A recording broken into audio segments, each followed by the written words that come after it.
Feeling like a shark in a shrimp tank. Big fish, small pond in the shrimp tank.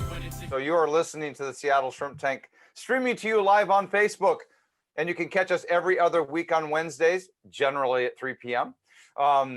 Except today, we're running a little bit behind. I'll take full credit for that. Until we resume broadcasting in our physical studio, I'm Brad Berger, along with my esteemed co-host, Dan Whedon. You can always catch a replay of the podcast at shrimptankpodcast.com/Seattle, and now through iHeartRadio, Spotify, and Google Podcasts. Also, don't forget to subscribe to our podcast on iTunes so you never miss an episode. And frankly, you can subscribe wherever you receive your podcast. If you are subscribed, please rate us so that we never miss your feedback, because that's what helps us grow and improve. Our guest for today's podcast is Brandon Wisehouse, owner of Hawk's Nest Ventures, Inc. So we're Wish House. Wish House. Wish House. Thank you. Yeah, as if you wish you had a house. It's a complicated, you told me that. It's a complicated spelling. So Wish House. So Brandon, fortunately, I'll never say your last name again this entire podcast. So anyway, welcome. Good plan. To our show. Well, Brad, Thanks, how are you doing? Thanks for having me. Yep. Brandon, we'll be with you in just a second. I'm gonna see how my friend Brad. How you doing today? Well, now I think I'm doing fine. We're on the air. We're rolling. We've gotten over all of our technical issues, and here we are. Well, I had an interesting thing happen today. I think you missed the story as you were trying to get on. Yes. The lights went out in the global headquarters here. Oh my. Yeah. Well, I was on a call with a client, and literally, this is timing. Literally on Zoom, just hung up. Do you hang up on Zoom? I think you hang up. I literally just hung up. And the lights went out completely. The not only the power went out. Power, yeah. The whole power went out, and I had a feeling this was going to happen because on my desktop I could see a text message that was intended for me, for Barb, and our next door neighbor saying there's a guy outside. Looks like he's from the power company. Now, what I did know was we had gotten a notice a couple of weeks ago. A postcard said we're going to be changing your meters. Right. And so I didn't think much of it. And I also didn't tell Barb about it. So she's wondering who's knocking on the door and ringing the doorbell. Next thing we know, the lights are out. So as I walked upstairs, she said, well, he's still out there. Although I think she was wondering if I'd paid the bill or not, if that's why the power had gone out. And I said, no, I knew he was coming to do this. Well, you never told me. Well, I didn't know it was important. So that's one of the lessons. Whether you think it's important or not, it's important.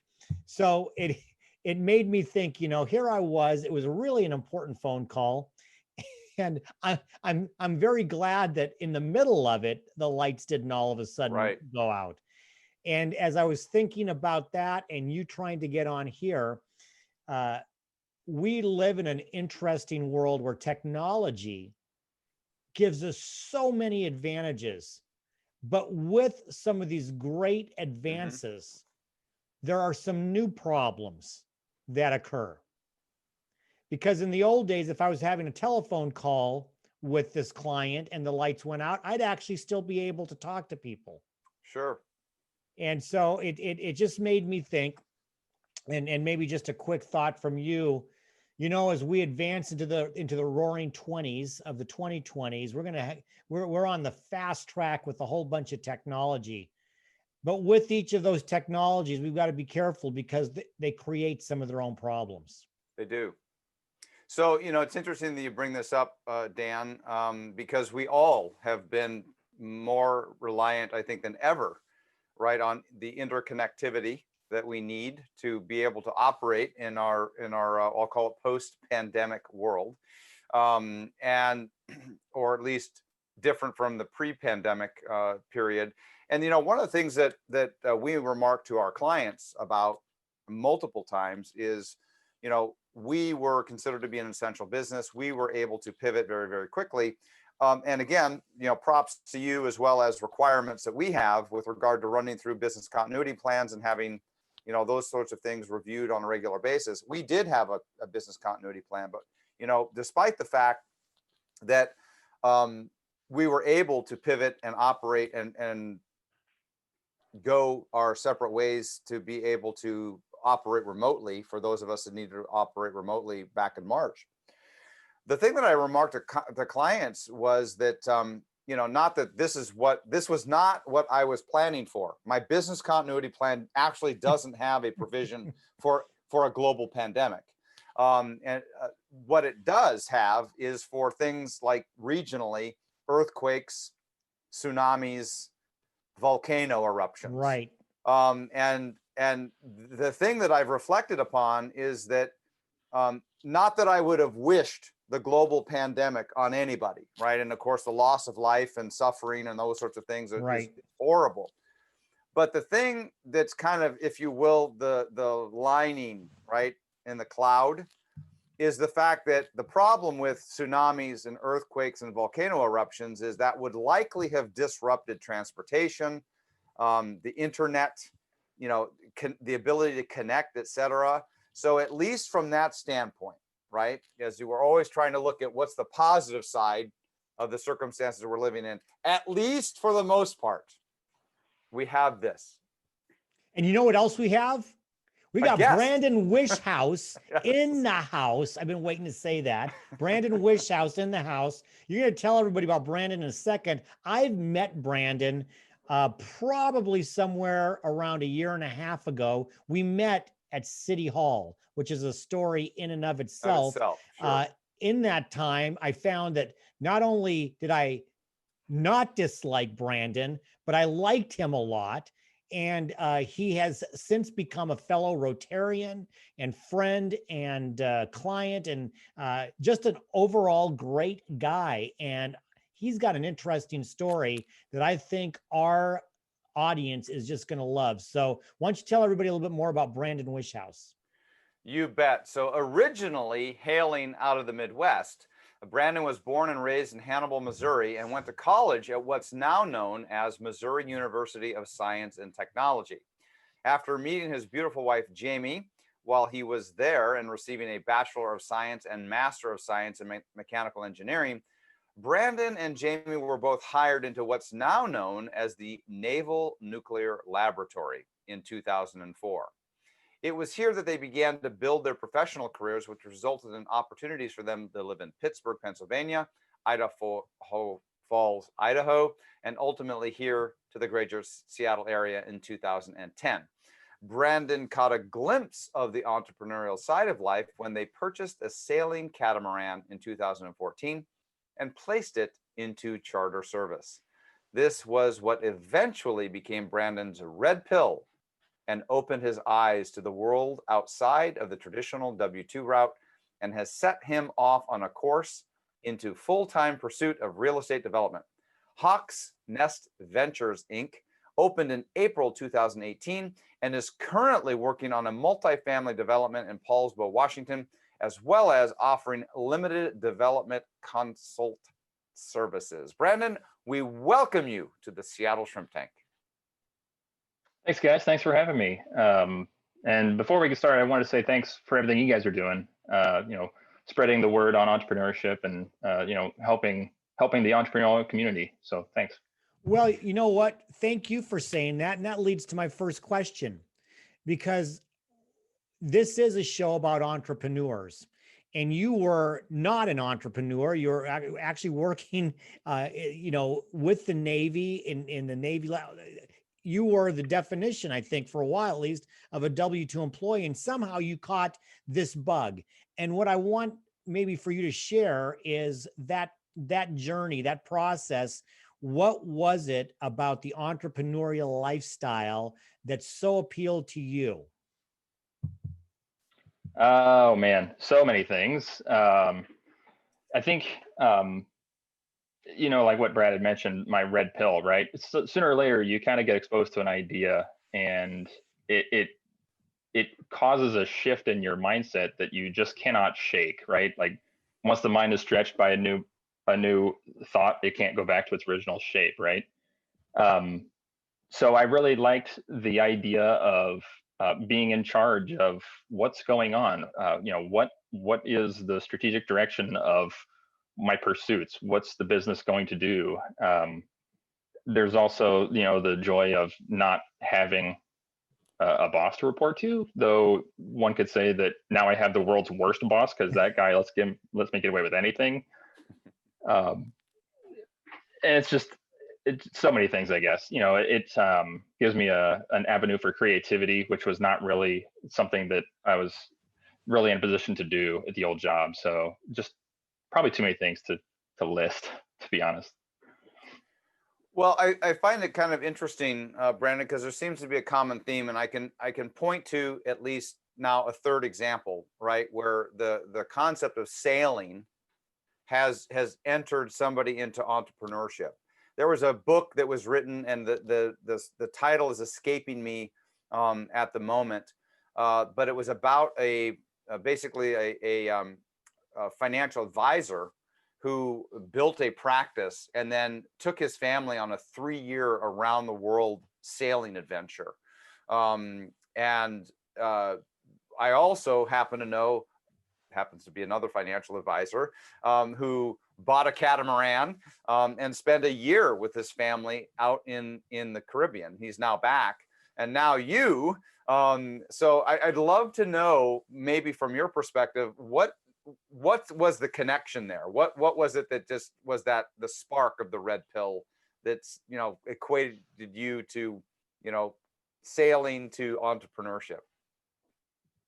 Oh, well, the sailing catamaran red pill piece, really, it's all the fault of the Washington State Department of Revenue, because Our friends. like it or not, it's true. Right. So, my wife and I, we were both, successful, well-compensated W-2 engineers, had a couple of kids, and we were wondering, what can we do with these kids? And I said, hey, honey, I want to recreate my childhood. I want to, provide boating and camping. How about camping on a boat? Doesn't that sound awesome? So we started looking around at ways to do that. We really liked the sailing catamarans. So started looking at buying one, and sure enough, as we're buying one, our boat broker, yacht broker, he said, hey, if you put this in charter service, you don't have to pay sales tax. And when you're looking at a $20,000 sales tax, you think, yeah, okay, let's do that. So LLC number 1 created, boom, right there. And if you're going to have an LLC, then you owe it to yourselves and the tax tax code. You need to go understand what are those rules. And once you start to dive into the rules of how businesses are taxed and how all the different expenses factor in, and the joy of depreciation, it's a slippery slope. And once you start to go off that trail, you kind of reach the natural conclusion. So here I am. Awesome. So, and I want to dive into quickly before we hit the break a little bit about your business and talking about developing real estate and things like that. But quick question what is the red pill? You don't get the reference to that? I'm wondering. So I got you. Not Brandon. not everybody listening or watching might. So that was my little subtle. Do you want to define that for us? I thought you were going to do that, Brad. So no, I'm sorry. That was a reference to The Matrix. When Neo is presented with his crossroads decision, take the red pill and go down the rabbit hole with Morpheus, or take the blue pill and go back to sleep and wake up thinking whatever you want to think. And now all of a sudden I'm thinking, if we put some dark hair on you, you could actually you could be Keanu Reeves potentially. I think I'm matching sunglasses, but that's about it. Hey, listen, before we head to break, Brandon, talk about your business. Talk about the real estate development business, and why real estate development, and what are your plans for it? So business number 1 was the sailing catamaran. Eventually we got educated on real estate investing, and the original intent was to go get a handful of rental properties and start to be my own landlord sort of deal. Well, I quickly found that that is a very competitive space, and I realized, hey, I'm a smart guy. This is a supply and demand problem. So if there's not enough supply, then I'll go help bring some supply to market. And so I quickly shifted the strategy to real estate development. I found myself a project here in Paulsbo, and I've been slowly working step by step on how to go from raw dirt to a built-out neighborhood.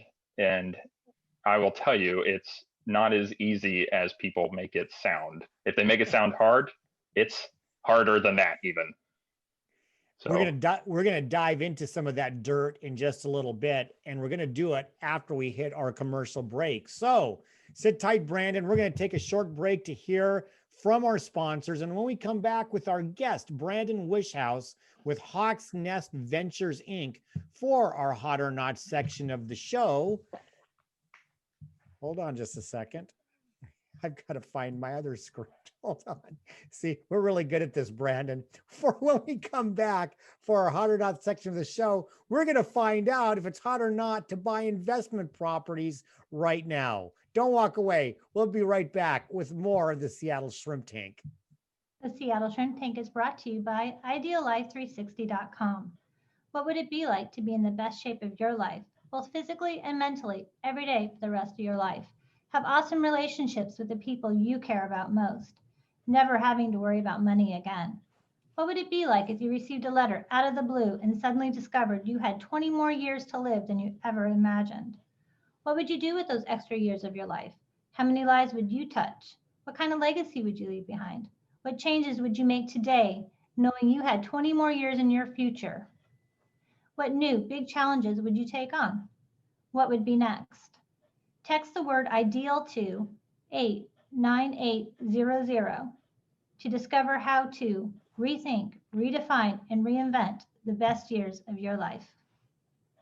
Welcome back to the Seattle Shrimp Tank from the virtual Whedon Unleashed studio, where we interview the best and brightest CEOs and business thought leaders in Seattle and the greater Puget Sound area. I am Brad Berger, along with my esteemed co-host Dan Whedon. Remember, you can always catch a replay of the podcast at shrimptankpodcast.com/Seattle. Don't forget to subscribe to our podcast on iTunes or catch us now on iHeartRadio, Spotify, and Google Podcasts. For our next segment, Hot or Not. And Hot or Not is sponsored by Shrimp Peeler sponsors, West Sound Workforce, Port Ludlow Resort, the Kitsap Economic Development Alliance, SJ Graphics, and the Kitsap Sun. So Brandon, we're going to pepper you with some questions right now that you're going to let us know if you think the question or the topic is hot or not, and then why. I gave you a little bit of time to think about it. So hot or not, Brandon, in today's world where we are right now, hot or not, buying investment properties? So I'm not a lawyer, but I'll give the stereotypical lawyer answer that it depends. It really depends on your goals.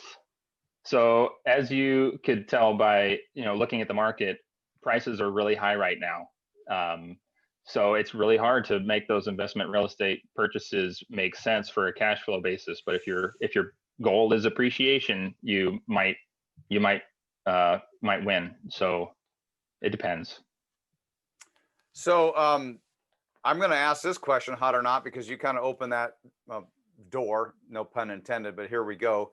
So you've kind of talked about what we call the single door concept versus having multiple door concepts, the difference between a single family residence and multifamily residence. So hot or not, multifamily housing? Hot, very hot. So I hope it's hot, at least, because that's what I'm working on with my development. My development I'm working on, it's intended to be a multifamily. However, I'm trying to make it to where the units can be individually sold to first-time home buyers. So it's kind of a blend. But apartment complexes, they're still doing well. I mean, there's always going to be demand for apartment complexes to be bought and sold by different hedge funds on a cap rate basis. And as long as they're providing stable income, they'll be an asset. So this is an area that I'm somewhat familiar with, Brandon, and I'm just going to ask this question. Are you hoping to develop this and maybe have like a REIT purchase it? It doesn't have to be a REIT. Okay. Yeah, my preference would be real estate investment trust for right. the just in case. Right. Yep. So It's my kind of like intent the would red be pill thing. yeah. Sorry, everyone. That's all right. My preference would be to sell individual units to first-time home buyers, or maybe a move up. But I want to try and provide ownership for small families.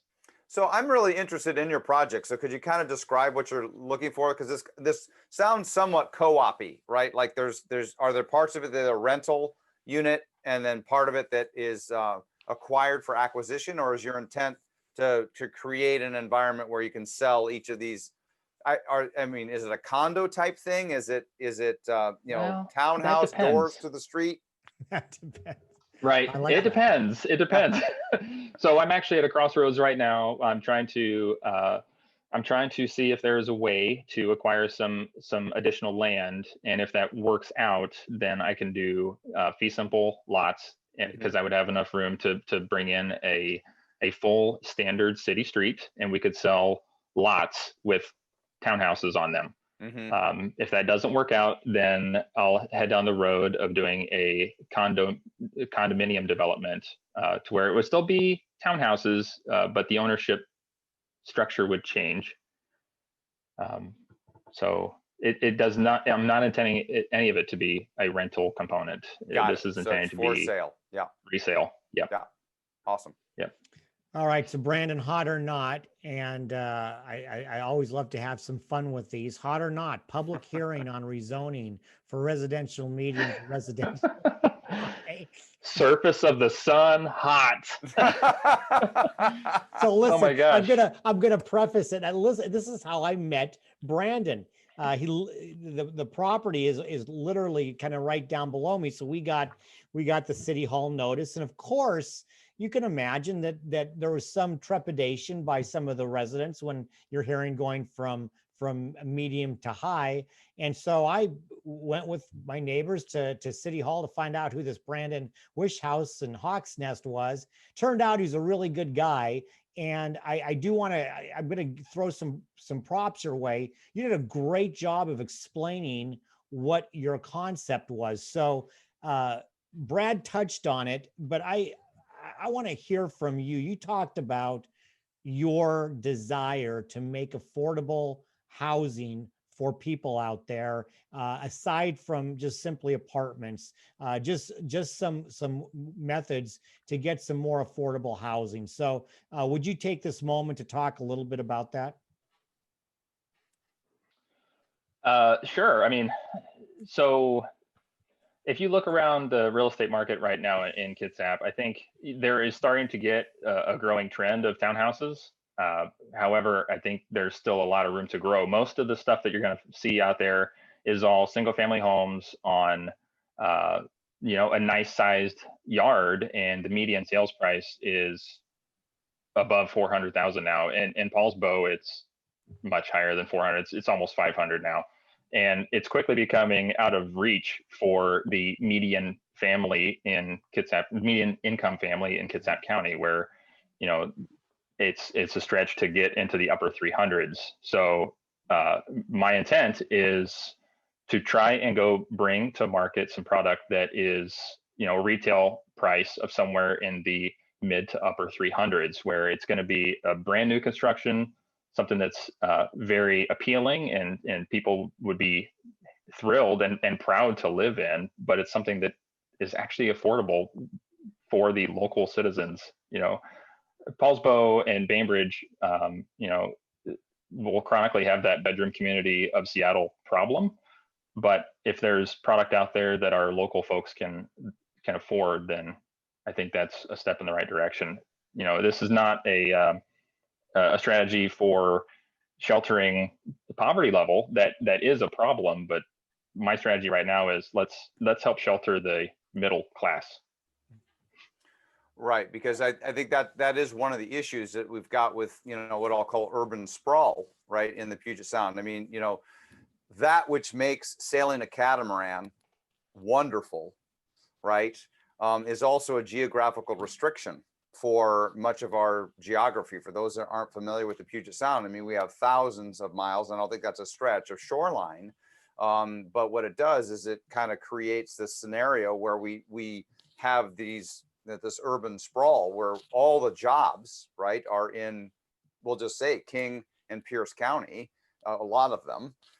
And so a lot of individuals commute from far away to come into those particular areas. And what it sounds to me like, Brandon, that you're attempting to do is, if we can keep more people local, that's really the promotion of additional entrepreneurship, right? Because the ability for community businesses to grow and to form and to grow and to thrive in that sort of situation, if you're not needing to, earn as much as you might by commuting an hour and a half, to a big city job. Right.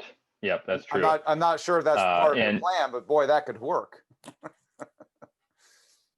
I have to factor that in. That wasn't part of my original plan, but I'm always willing to revise my operating. You know what? It might sell real good instructions. at your next community meeting where you meet Dan at City Hall. So, hey, Dan, I'm also glad to hear that that's the reason you were at City Hall. There's all sorts of reasons to be there. There's a lot of reasons I could have been there, but you know what? Like I said, I had teased Brand a little bit because that was where we met. But he and the others who are investors down, they did a fantastic job in kind of quelling some of those fears, and because that's part of the process. There is a part of this with zoning and all of that becomes an integral part. And you have to work with neighbors, right? I mean, that's all part of it is working with other humans to make things work. So I want to talk, this isn't a hot or not, it's really more of kind of maybe getting your crystal ball out a little bit. I mean, a year ago when we were doing these shows last December, we had no idea what was in store for us. And I don't know if things will kind of go back to normal in the real estate front. But if you had a crystal ball, just as far as real estate in general, in the Puget Sound area, and I know you're here in Kitsap, in the Puget Sound area, what do you see it going? Is it going to continue to rise as it was doing so drastically and dramatically? Do you see this as a leveling off period? What if you were a betting man? Where would you put that?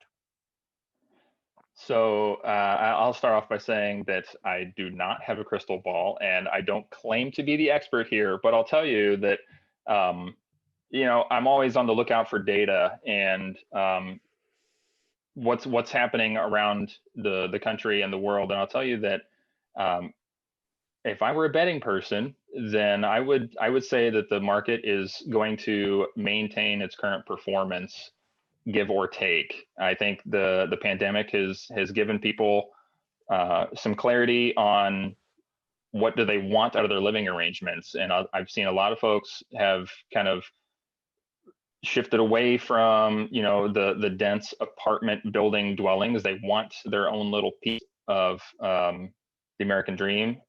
We've got some favorable demographic shifts. A lot of millennials are now entering the market, and with the Fed keeping the rates at historically low rates, that's going to do nothing but help goose the prices in the market. So I would expect that we won't see any changes in the direction of the market anytime soon. I have a quick my crystal follow-up. ball. Okay, great. I have quick follow-up, Brad. It's interesting that with this pandemic and the amount of people who are now working from home virtually, and when you talked about everybody kind of wanting something maybe a little bit more, I've worked from home for 15 years and I kind of knew exactly what I wanted in a house and where I want to live because it didn't really matter. And I think now you're finding people who are even W-2s working for, they don't have to necessarily go into work anymore, other than go in their slippers and go into wherever they have their computer and work. As you start seeing people being able to be more virtual in working and employers being able to do that, do you see kind of a shift in where people, and you mentioned this, where people might want to live? maybe more rural, maybe in different, do you see kind of a shift in what people are looking for in their real estate? I would say that people are going to need reliable internet connections. So Okay. you see people going and establishing new compounds out in, out in Seabeck, like Right. wherever there's not high speed fiber or otherwise, people are going to need to be able to do their Zoom meetings, Right. to interact with their coworkers. But outside of that, yeah, I mean, wherever there's development that's permissible with the Growth Management Act, there will be an interest. And I'm going to kind of tail on to that, and that talks about location. What are you finding as kind of a change in the attributes that people are looking for in real estate? So, I've read a lot of articles, about, I live in a pretty large home, and I'm sure people probably chuckle at that, but I do have room for multiple spaces for offices. I have workout facility, if space for that, et cetera. And, as people are all downsizing and thinking that, I live in a McMansion, just based on its sheer size, are you finding that there are certain things that buyers are looking for, or that you are trying to incorporate into your building project that might be attractive to individuals who are kind of taking in the change of what work life might look like in the future? So I would be misleading you if I said that I was doing extensive market research on single family homes in a typical plat. But I will tell you that on my current project, I have started to think about really the need for the third bedroom, because I've been kind of building a preconception of 3-bedroom units, and I've started to wonder if maybe the third bedroom wouldn't be better served as maybe a convertible office if someone wanted to convert it to an office instead of a bedroom. Flex space. Because of the work from home that we've been talking about. Mm-hmm. Yeah, I think that's smart. and I'm going to concur. I specialize in being smart. I'm going to concur with your outlook with regard to kind of our area, and a lot of not only the demographics, but you just look at I always refer to them as the titans of industry that that we're blessed to have, in the Puget Sound. We really have some strong employers. And by the way, this kind of goes back a little bit off topic, but to what you kind of opened with, Dan, right? Which is, I think one of the reasons that our area in particular has thrived during this crisis is who our employers are, and they're willing, to very, very tech heavy, right? And the ability to pivot pretty quickly, as well as all of the entrepreneurial spin-offs, the small companies that support those industries as well. So I think you're onto something there, Brandon. Well, Sure hope so. We're on to the second commercial right now. We're going to take a short break to hear from our sponsors. And when we come back with our guest, Brandon Wishhouse with Hawks Nest Ventures, for our famous Plead the Fifth section of the show, and I know Brandon can't wait to get these questions, we're going to find out what Brandon really fears. Don't walk away. We'll be right back with more of the Seattle Shrimp Tank. The Seattle Shrimp Tank is brought to you by our studio sponsor, Whedon Unleashed. As a business owner, you don't have a professional life and a personal life. You have a life, and that life is full of opportunities and obstacles. Your business is the vehicle to fuel your life. If you run out of fuel because of a crisis, then your entire lifestyle is affected. Dan Whedon works with small and medium-sized business owners to ensure that no calamity is fatal. Dan focuses on accelerating business growth while at the same time planning and implementing strategies on preventing, mitigating, and recovering from those obstacles of business and life. Through Dan's consulting work and his partnership with First Underwriters Insurance to finance your risk, he'll make sure that you, with confidence, unleash the value of your business and lifestyle. To get a complimentary review of your situation, call Dan at 360-271-1500 888-888-9292 or email him at dan@danwhedon.com. Tell Dan you heard him on the Seattle Shrimp Tank podcast and receive a 20% discount on any work agreed to. Be unleashed and be well. Welcome back to the Seattle Shrimp Tank from the virtual Whedon Unleashed studio, where we interview the best and brightest CEOs and business thought leaders in Seattle and the greater Puget Sound area. I am Brad Berger, along with my esteemed co-host Dan Whedon, and you can always catch a replay of the podcast at shrimptankpodcast.com/Seattle.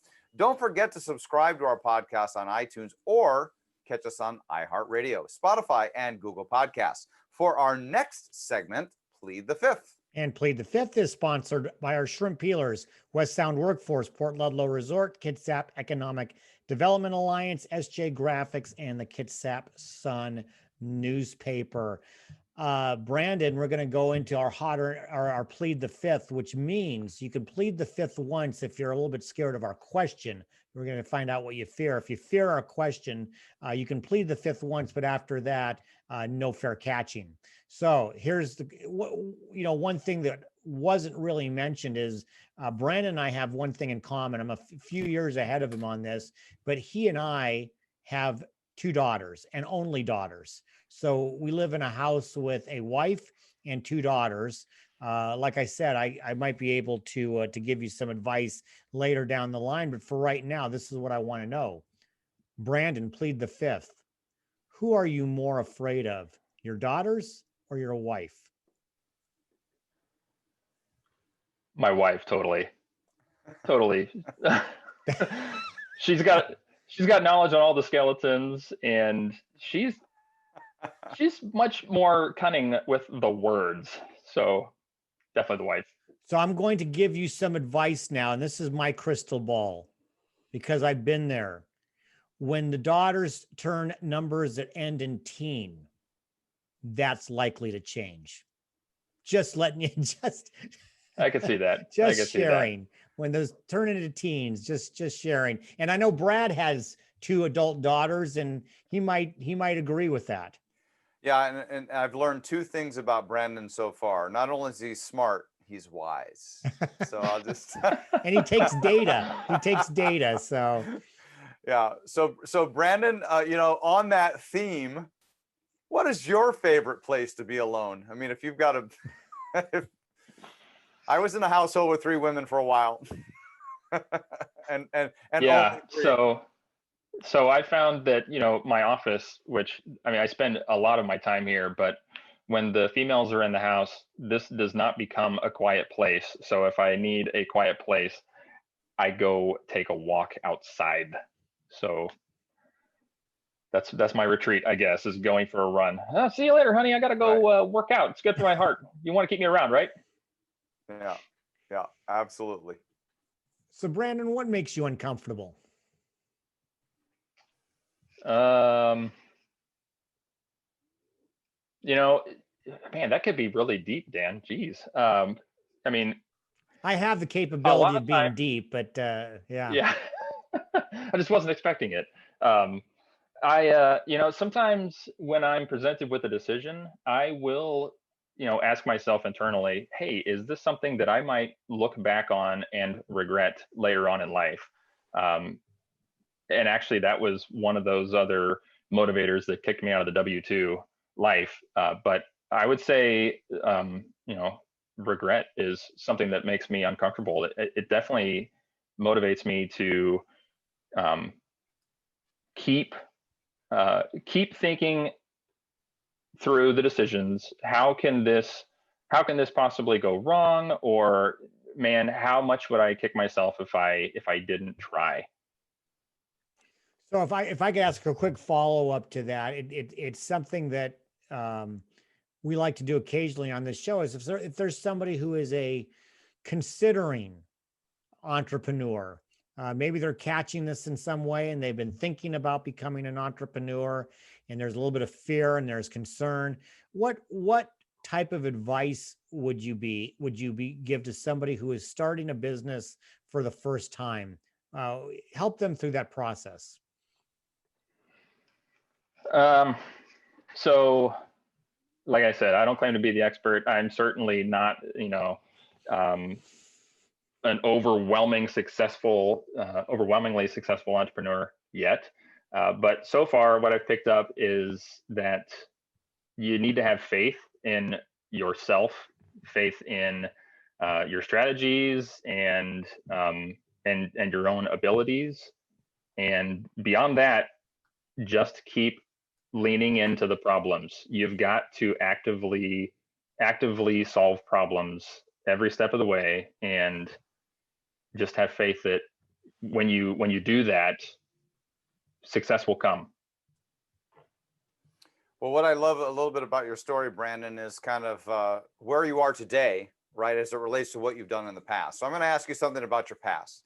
So how fragile, or maybe I can say safe, are the world's nuclear reactors? They are so safe, you would not believe it. I'm not at liberty to discuss at length, but I will tell you that every aspect is analyzed and reanalyzed. And surprisingly, when you reanalyze math that was done 60 years ago with a slide rule, and we're talking like advanced physics, and they're off by like 0.1%, you know that they're doing pretty good. With the level of effort and money that is thrown at that technology, I trust my life to it. I trust my wife to it because she's still doing it. Fear not. Yeah, good. Well, we did put a man on the moon, with longhand calculations. True. So I would imagine but that's inspiring to know that it was that accurate given the tools that they had at the time, based upon what we can do today, which I imagine just is just even a greater degree of accuracy. So I've got one last question, because I know we're coming up against it, or maybe Brad, you'll have one last and then send us out. But Brandon, if we were talking here, and I know we're talking a lot of crystal balls today, but that's okay. That's kind of fun. It's 3 years from now. Everything turns out ideally with how you're trying to grow your business. What's it look like 3 years from now? I would say if everything came to fruition out of my brain, then in 3 years' time, I'm juggling half a dozen projects at various stages of planning through construction, and there would be some neighborhoods out there with my fingerprint on it, and we're moving and shaking, and we're just doing more and more projects. That's the idea. I found a passion in real estate development specifically. I love the mixed bag of puzzles that it presents, because I am an engineer still, and engineers love to solve problems. And this development gig, it's a fun little mixture of financial and legal and creative. I guess creating the neighborhood, creating the aesthetic. That's what I was looking for. So I expect that you'll see more of me if everything works out. That's awesome. Well, I've got one last question for you, because I'm sure that all first-time entrepreneurs would be, and as well as established ones, would love to hear this. But have you had a past failure that taught you more than the success would have? So failures are always the better trainer, really, because when you ride through a success, it's often hard to understand if you were successful because you had some grand strategy or if you were lucky. But if you live through a failure, then you can definitely look back on what led up to that failure and kind of microanalyze what happened. I don't believe in the word failure. My opinion is there's success. You can make an objective measure of success. And if you fail to meet success, it's just that you haven't become successful yet. but I've removed failure from my vocabulary. That's awesome. Well, Brandon, we want to thank you so much for coming on the program today. For our listeners that want to get in touch with you or learn more about your company, your project, etc., how do they get more information? So they are welcome to go to my website, hawksnesthousing.com. They could also send me an email, brandon@hawksnesthousing.com, or the phone 206-203-4295. Well, awesome. Our next show from the virtual Whedon Unleashed studio will be in the new year on Wednesday, January 13th, 2021, where our guest will be Ian Akers with Northwest Event Technology. We wish everyone a very merry, healthy, and safe holiday season. Make sure you check out all the replays on shrimptankpodcast.com/Seattle and now on iHeartRadio, Spotify, and Google Podcasts. And remember, to become a shark, we all start out as shrimps. I've been feeling like a shark in a shrimp tank. Big fish, small pond in the shrimp tank.